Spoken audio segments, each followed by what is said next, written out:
The net worth ladder, what $0 to $50 million actually buys you.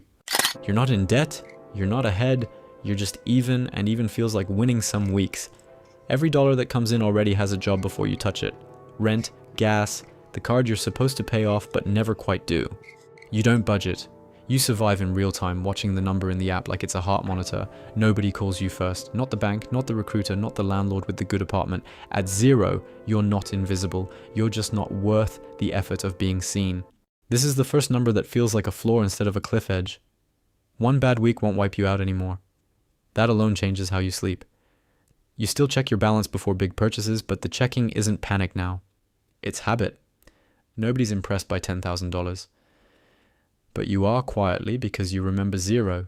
You stop thinking about money every hour of every day. It's still there, but it's background noise instead of the main event. You can absorb a flat tire, a vet bill, a broken laptop without it becoming a crisis. That's the entire function of this number. Not luxury, just shock absorption. People start using the word responsible about you. You didn't do anything different. You just stopped bleeding out every month. This is where the math starts working for you instead of just breaking even against you. Interest on your savings actually shows up as a real number, not a rounding error. You get pre-approved for things you never applied for.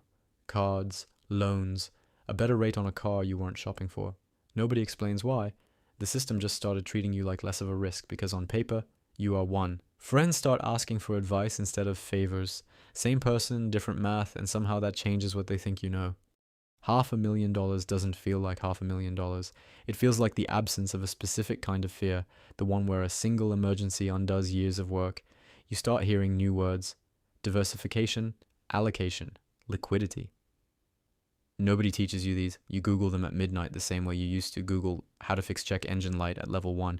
You're not rich, but for the first time, you understand that rich was never a number. It was a distance from panic. The word millionaire sounds like it should feel like something. It doesn't, not really, because $1 million split across a house, a retirement account, and some index funds isn't cash sitting in a vault. It's math on a spreadsheet you can't spend without consequences. But something shifts around you. Bankers call you back the same day. A financial advisor wants a meeting, unprompted. You didn't get louder. Your number did. Now the conversations change entirely. Nobody talks about saving anymore. They talk about protecting, from taxes, from lawsuits, from inflation quietly eating what took decades to build. You hire people whose entire job is to make sure you keep what you have. That's a strange kind of wealth, the kind that spends money defending itself. The friends who used to ask for advice stop asking. The gap got too wide to bridge in a conversation. At this number, money stops being about lifestyle and starts being about control. You're not choosing between a nicer car and a nicer apartment anymore. You're choosing which industries to have exposure to, which risks to hedge, which generations to plan for. You realize the deepest luxury was never the car or the house. It was never being told no by circumstance again. The number stops being personal and starts being structural. It funds foundations, board seats, influence that outlives you. People don't ask what you do for a living anymore. They ask what you're building, and somewhere in all of it you remember level 1, the number that used to disappear before it even landed in your account.